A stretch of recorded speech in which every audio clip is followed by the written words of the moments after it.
दोस्तों, Indian government ने गुटखा, cigarette और अल्कोहल जैसे प्रोडक्ट्स के ऐड को 2003 में ही बैन कर दिया था। लेकिन जरा इस वीडियो को देखिए। गुटखा खा रहे हो, मर जाओगे तो? शाहरुख खान मरबे नहीं किया तो हम कैसे मर जाएंगे? शाहरुख खान कैसे मरेगा? वो भी गुटखा खाता है था। शाहरुख खान गुटखा खाता है? हाँ। कौन बोला है तुमको? प्रचार में देखे हैं। अच्छा, प्रचार में देखे। इस वीडियो में शाहरुख खान से इंस्पायर होकर एक 10 साल का लड़का भी अब गुटखा खाता है। लेकिन अगर मैं आपसे कहूं कि शाहरुख खान ने आज तक कभी भी गुटखे का ऐड किया ही नहीं है, तो क्या आप बिलीव करेंगे? शायद नहीं, क्योंकि आपके माइंड में सबसे पहले यह एडवर्टीजमेंट आएगा। विमल बोलो जुबां केसरी। लेकिन आपने शायद ये नोटिस नहीं किया होगा कि यह गुटखे का ऐड नहीं, बल्कि केसर युक्त इलायची का प्रमोशन है।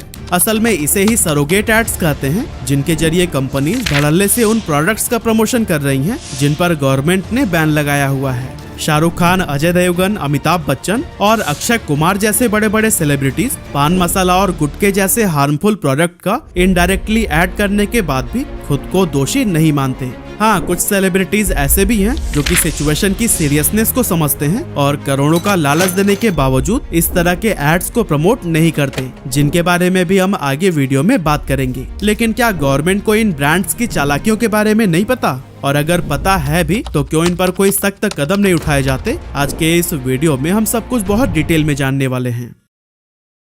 दोस्तों, टाइगर श्रॉफ और महेश बाबू ने इस कॉमर्शियल में बताया है कि अगर आपको कामयाबी की पहचान दिखानी है तो फिर बिना पान मसाला के तो ये पॉसिबल ही नहीं है। पान बहार पहचान कामयाबी की।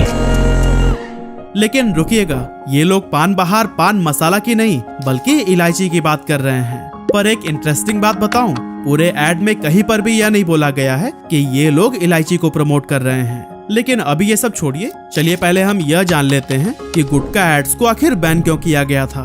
क्योंकि 90s के टाइम पर अक्षय कुमार खुलेआम रेड एंड व्हाइट सिगरेट का ऐड करते हुए दिख जाएंगे और वो इस बात से इनकार भी नहीं कर सकते, क्योंकि उन दिनों ये डायरेक्ट प्रमोशंस होते थे। रेड एंड व्हाइट पीने वालों की बात ही कुछ और है।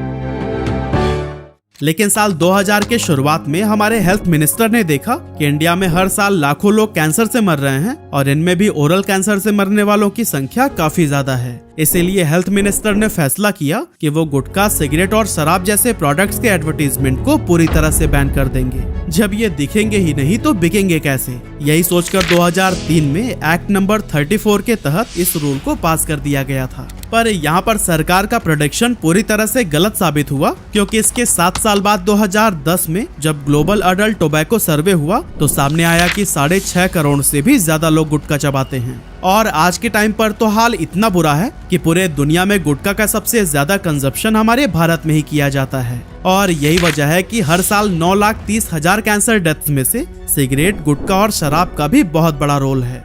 पर सवाल यह है कि इन प्रोडक्ट्स के ऐड पर अगर पाबंदी लगी हुई है तो फिर टीवी और इंटरनेट पर हमें जो दिन रात पहचान कामयाबी की और बोलो जुबा केसरी जैसे एडवर्टीजमेंट्स नजर आते हैं, ये सब क्या हैं? असल में इन्हें ही सरोगेट एड्स कहा जाता है। सरोगेट का हिंदी मतलब है किसी दूसरे के जगह पर काम करने के लिए अपॉइंट किया गया।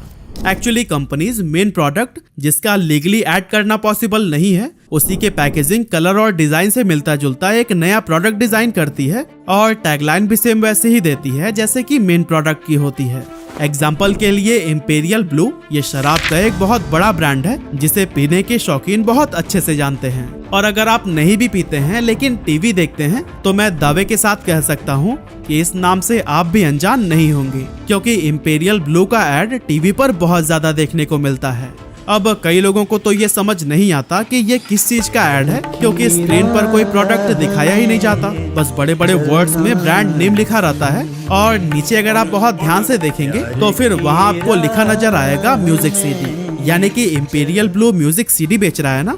बिल्कुल भी नहीं, क्योंकि सर्च करने पर यह प्रोडक्ट हमेशा ही अनअवेलेबल होता है। एक्चुअली असलियत ये है कि ये कंपनी म्यूजिक सीडी की आड़ में अपना ब्रांड नेम आपके दिमाग में फिट कर रही है, ताकि जब शराब के आप 2-3 ऑप्शंस देखें तो फिर इंपीरियल ब्लू आपको जाना पहचाना लगे और आप उसे ही सेलेक्ट करें। सेम ऐसे ही रणवीर सिंह और अमिताभ बच्चन का कमला पसंद वाला ऐड ले लीजिए। इसमें ब्रांड नेम को लेकर बहुत हाइप क्रिएट किया गया है, लेकिन एक बार भी ये नहीं बताया गया है कि प्रोडक्ट क्या है। हाँ, नीचे अगर आप बहुत ध्यान से पढ़ेंगे तो फिर नजर आएगा सिल्वर कोटेड इलायची। लेकिन ये शब्द ऐड में बोला क्यों नहीं गया?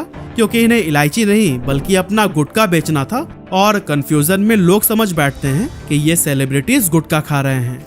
एक्चुअली जब इन एड्स को सेलिब्रिटीज के द्वारा प्रमोट किया जाता है तब हमें लगने लगता है कि आजकल के लाइफस्टाइल में ये बहुत कॉमन है और सोशल बने रहने के लिए हमें इन प्रोडक्ट्स को कंज्यूम करना जरूरी ही है। इसीलिए यह जानते हुए भी कि यह हेल्थ के लिए सही नहीं है, हम शराब, सिगरेट और गुटखा की हैबिट में पड़ जाते हैं। लेकिन हमारा बॉडी इस नए बदलाव को नहीं झेल पाता है और यही वजह है कि आजकल के यूथ लेट 20s या अर्ली 30s में ही fatty liver, stomach infection, dehydration, heart और लंग से संबंधित बीमारियों के शिकार हो जाते हैं। अब हैबिट्स बदलना शायद हमारे लिए मुश्किल हो सकता है, लेकिन इन पोटेंशियल रिस्क के लिए तैयार रहना एक स्मार्ट डिसीजन होगा, क्योंकि एक आम भारतीय घरों में हॉस्पिटल में एडमिट होने का खर्च 6 महीने या फिर उससे भी ज्यादा की सैलरी के बराबर होता है। और यह सब हमने कोविड-19 पैंडेमिक और मंकी पॉक्स जैसी बीमारियों में देख ही लिया है। ऐसे में क्या आप मेडिकल इमरजेंसीज के खर्चों के लिए तैयार हैं? अगर नहीं तो आपको भी अपने और अपनी फैमिली के लिए एक फ्लोटर हेल्थ प्लान लेना चाहिए, जिससे आपके ऊपर भी कभी भी मेडिकल से संबंधित खर्चों का बर्डन नहीं आएगा। लेकिन जब आमतौर पर हम हेल्थ इंश्योरेंस लेने की सोचते हैं और किसी कंपनी की वेबसाइट पर जाकर अपना इंटरेस्ट दिखाते हैं तो हमें इतने सारे स्पैम कॉल्स और मैसेजेस का सामना करना पड़ता है कि हम परेशान हो जाते हैं। यहाँ तक कि कुछ एजेंट्स तो सिर्फ अपने मंथली टारगेट को पूरा करने के लिए आपको गलत पॉलिसी बेचने की ट्राई करते हैं। लेकिन इन सभी प्रॉब्लम्स का सोल्यूशन लेकर आता है डिट्टो, जो कि आपके लिए सबसे अच्छा इंश्योरेंस खरीदने की बेस्ट एडवाइस देता है। अब मैं आपको डिट्टो के साथ अपनी रियल लाइफ एक्सपीरियंस शेयर करने वाला हूँ।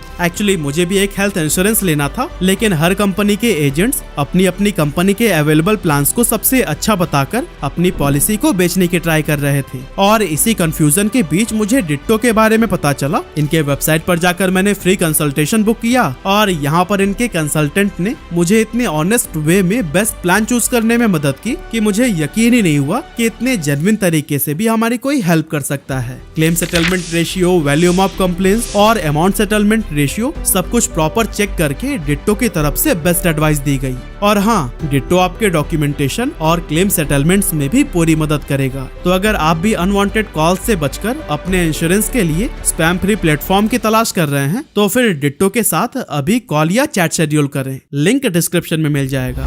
फिलहाल हम अपनी टॉपिक पर वापस आते हैं।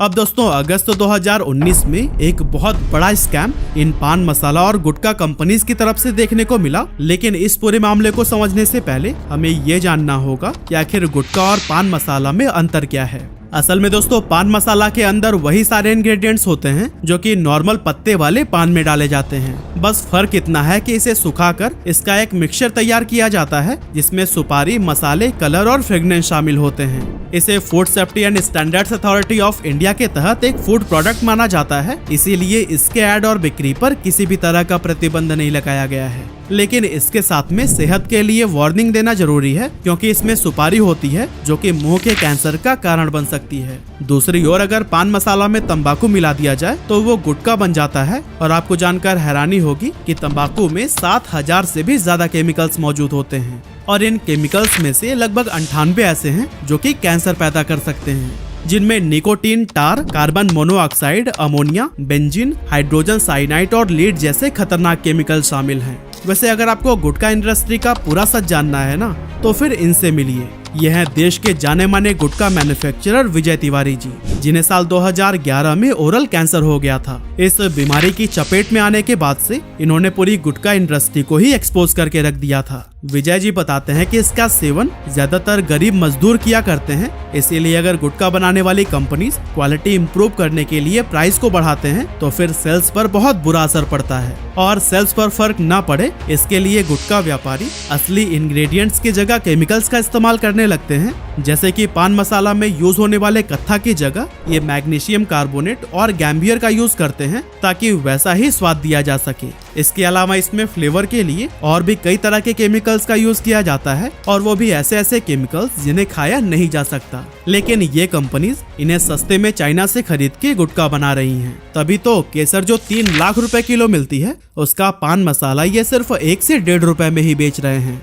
वहीं दूसरी तरफ इलायची और सिल्वर कोटेड पान मसाले भी इतने सस्ते मिल रहे हैं जितने में ना तो आप इलायची खरीद सकते हैं और ना ही सिल्वर। लेकिन पान मसाला पूरी आजादी के साथ एडवर्टाइज और सेल होता है क्योंकि ये गुटखा नहीं है। हालांकि जब बिहार के स्टेट हेल्थ डिपार्टमेंट ने अगस्त 2019 के दौरान बाजार में मिलने वाले 12 पान मसाला के सैंपल को लेबोरेटरी में टेस्ट करने के लिए भेजा तो पता चला कि इनमें से 7 पान मसाले में कंपनीज निकोटीन मिलाकर बेच रही है ताकि लोगों को इसकी लत लग सके, जबकि इनके पैकेट पर बड़े बड़े अक्षरों में लिखा हुआ था निकोटीन फ्री। इन 7 ब्रांड्स में राजश्री पान मसाला, कमला पसंद और रजनीगंधा जैसे बहुत ही पॉपुलर ब्रांड शामिल थे जिनका ऐड ऐसे ऐसे सेलिब्रिटीज करते हैं जिन्हें हम अपना रोल मॉडल मानते हैं।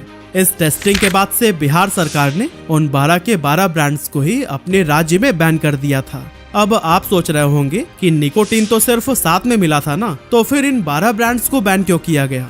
असल में जिन ब्रांड्स में निकोटीन नहीं भी मिला था उनमें भी मैग्नीशियम कार्बोनेट और इनके ही जैसे कई सारे हार्मफुल केमिकल्स मौजूद थे जिनसे दिल की बीमारी और कैंसर का खतरा बहुत ज्यादा बढ़ जाता है। इसी वजह से बिहार सरकार ने उन सारे ही पान मसाला ब्रांड्स को बैन कर डाला। और दोस्तों इतना ही नहीं, कुछ कंपनीज ने तो अब लाइम पाउडर के साथ में कुछ ऐसे केमिकल्स को गुटखा में मिलाना शुरू कर दिया है कि ये मुंह में जाने के बाद से मैग्नीशियम कार्बोनेट में बदल जाता है। यानी कि भले ही ये सैंपल टेस्ट में ना आ रहा हो लेकिन आप जहर ही खा रहे हैं। अब सवाल उठता है कि वो सेलिब्रिटीज जो पान मसाला या इलायची का ऐड करते हैं क्या वो खुद भी कभी इसे टेस्ट करते हैं? बिल्कुल नहीं, क्योंकि उन्हें अपनी सेहत के साथ खिलवाड़ थोड़ी करना है। हाँ, इतना जरूर है कि यह हमारे मन में जिज्ञासा जगा देते हैं कि इसे एक बार खाकर जरूर देखना चाहिए, क्योंकि ज्यादातर लोगों को ऐसा लगता है कि हमारा हीरो खा रहा है तो वाकई में कोई अच्छी ही चीज होगी। और जब इन सो कॉल्ड स्टार से सवाल किया जाता है तो ये हाथ झाड़कर खड़े हो जाते हैं कि मैं गुटखा या तंबाकू का ऐड कभी नहीं करता, बल्कि मैंने जिसका ऐड किया है वो इलायची थी। लेकिन एक अच्छी बात यह है कि अमिताभ बच्चन ने कुछ समय पहले ही अनाउंस किया है कि अब वो किसी भी तरह के पान मसाला ब्रांड को प्रमोट नहीं करेंगे। असल में उनका रणवीर सिंह के साथ में ऐड आने के बाद उनको सोशल मीडिया पर काफी आलोचनाओं का सामना करना पड़ा था और बार बार लोगों के सवाल और क्रिटिसिज्म के बाद उन्होंने इसे गंभीरता से लिया और तंबाकू इंडस्ट्री को हमेशा के लिए अलविदा कह दिया। इसके अलावा दोस्तों कुछ ऐसे सेलिब्रिटीज भी हैं जिन्होंने कभी भी अल्कोहल या टोबैको जैसे प्रोडक्ट्स को एडवर्टाइज नहीं किया, जैसे कि इमरान हाशमी ने 2013 में एक शराब कंपनी के 4 करोड़ रुपए का ऑफर ठुकरा दिया था, क्योंकि उनका कहना था कि उनके ज्यादातर फैन 18 से 25 साल के हैं और ऐसे में उन्हें ये गलत रास्ते पर नहीं ले जाना चाहते। इसके अलावा अल्लू अर्जुन ने भी यह कहते हुए एक तंबाकू कंपनी के विज्ञापन को करने से मना कर दिया था कि जिस चीज का यूज वो खुद नहीं करते उसको वो प्रमोट भी नहीं कर सकते। इसके अलावा सचिन तेंदुलकर, आमिर खान और जॉन अब्राहम जैसे कई सारे ऐसे नाम हैं जिन्होंने इस तरह के एड ऑफर को ठुकरा दिया और पैसों से ज्यादा उन युवाओं के बारे में सोचा जो कि इन्हें फॉलो करते हैं। अब सबसे बड़ा सवाल तो ये उठता है कि जब सरोगेट ऐड इतने ही मिसलीडिंग हैं, तो फिर सरकार इन पर रोक क्यों नहीं लगा देती? किस्सा ही खत्म हो जाएगा। असल में दोस्तों इन्हें रोकने के लिए ASCI यानी कि the advertising standards council of India ने सरोगेट एड्स को लेकर ऑलरेडी कई सारे नियम बनाए हुए हैं, जैसे कि कंपनीज सिर्फ उन्हीं प्रोडक्ट का ही एडवर्टीजमेंट कर सकती हैं जो कि एक्चुअल में एग्जिस्ट करता हो।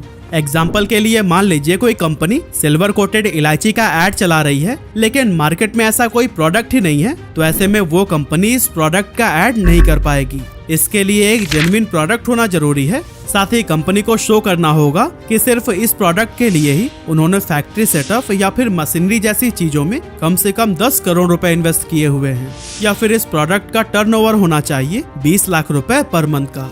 अब गुटखा इंडस्ट्रीज में बहुत बड़ी बड़ी कंपनीज हैं जिनका टर्नओवर करोड़ों में है। ऐसे में उनके लिए किसी एक प्रोडक्ट पर 20 लाख रुपए पर मंथ शो करना कोई बहुत बड़ी बात नहीं है। खैर, इस रेगुलेशन में एक और भी चीज थी कि सरोगेट एड्स किसी भी बैन प्रोडक्ट की तरफ इशारा नहीं कर सकता। लेकिन अगर आप शाहरुख खान के रॉयल स्टेक का ऐड देखेंगे तो वो कहते हैं स्मॉल मिलाते जाओ लार्ज बनाते जाओ। स्मॉल मिलाते जाओ लार्ज बनाते जाओ। Seagram's royal Stag mega music, it's your life, make it large.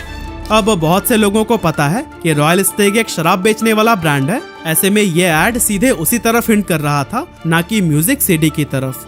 हैरानी की बात यह है कि इस तरह के कई सारे एड्स को ASCI ने खुद ही पकड़ लिया था, लेकिन बैन करने की जगह उनकी तरफ से कंपनी को कहा गया कि वो थोड़े से मॉडिफिकेशन के साथ इसे वापस से रन कर सकते हैं। ऐसे में जब इन अथॉरिटीज की तरफ से ही कोई बड़ा स्टेप नहीं लिया जाएगा, तो ऐसे में सरोगेट एड्स की आड़ में ये कंपनीज लोगों को तो कैंसर खिलाती ही रहेगी। ऐसे में ये सवाल भी मन में आता है कि सरकार इन पर स्ट्रिक्ट एक्शन क्यों नहीं लेती। अब बहुत से लोगों का आंसर होगा टैक्स के लिए, क्योंकि इस इंडस्ट्री से सरकार का भी भारी टैक्स कलेक्शन जो होता है। लेकिन सच्चाई ये है कि टोबैको गवर्नमेंट के लिए बहुत घाटे का बिजनेस है, क्योंकि 2017 में इंडिया को टोबैको यूज और सेकेंड हैंड स्मोक के एक्सपोजर से होने वाले हेल्थ इश्यूज को ठीक करने के लिए 2340 बिलियन रुपए खर्च करने पड़े थे, जो कि देश की जीडीपी का 1.4% है। वहीं गवर्नमेंट को हर साल टोबैको इंडस्ट्री से 537 बिलियन रुपए का एवरेज टैक्स रेवेन्यू मिलता है। मतलब कि जो पैसा गवर्नमेंट को टोबैको इंडस्ट्री से टैक्स के रूप में मिलता है वो उन खर्चों से काफी कम है जो कि टोबैको से होने वाली प्रॉब्लम्स पर खर्च होते हैं। तो फिर सरकार इन्हें बैन क्यों नहीं कर देती? असल में दोस्तों इसके पीछे कई सारे रीजंस हो सकते हैं। फॉर एग्जाम्पल, अगर हम टोबैको में कोई पॉजिटिविटी देखें तो इसमें देश के 50 लाख से भी ज्यादा लोगों को रोजगार मिलता है, और अगर इसको बैन कर दिया गया तो फिर रातों रात लाखों लोग बेरोजगार हो जाएंगे। लेकिन मेरा अपना सुझाव है कि अगर इसे बैन नहीं किया जा सकता तो गवर्नमेंट को कम से कम कोई ऐसा कानून जरूर लेकर आना चाहिए कि सरोगेट एड्स की आड़ में ये कंपनीज लोगों की जिंदगी के साथ में ना खेल पाएं। क्योंकि एक डेटा के अकॉर्डिंग इंडिया में हर साल 10 लाख से भी ज्यादा एडल्ट्स की सिर्फ और सिर्फ टोबैको की वजह से ही मौत हो जाती है, जो कि ओवरऑल डेथ्स के 9.5% के बराबर है। इसीलिए अगर कंपनी बार बार सरोगेट एड्स के जरिए नियमों का उल्लंघन करती है तो फिर सरकार को चाहिए कि उनके खिलाफ सख्त लीगल एक्शन ले। जैसे कि अगर वो तंबाकू या अल्कोहल के लिए सरोगेट एड्स चलाती हैं तो फिर उस ब्रांड के किसी भी प्रोडक्ट का एडवर्टीजमेंट पूरी तरह से लाइफ टाइम के लिए बैन कर देना चाहिए। और दोस्तों अगर इसके अलावा भी आपके पास कोई सुझाव है तो हमें कमेंट में जरूर शेयर करिएगा। और हाँ, अगर आपने हेल्थ इंश्योरेंस में इन्वेस्ट करने का सोच लिया है और एक स्पैम फ्री प्लेटफॉर्म की तलाश में है तो फिर डिट्टो की टीम के साथ कॉल या चैट शेड्यूल करना ना भूलिएगा। लिंक डिस्क्रिप्शन में मिल जाएगा।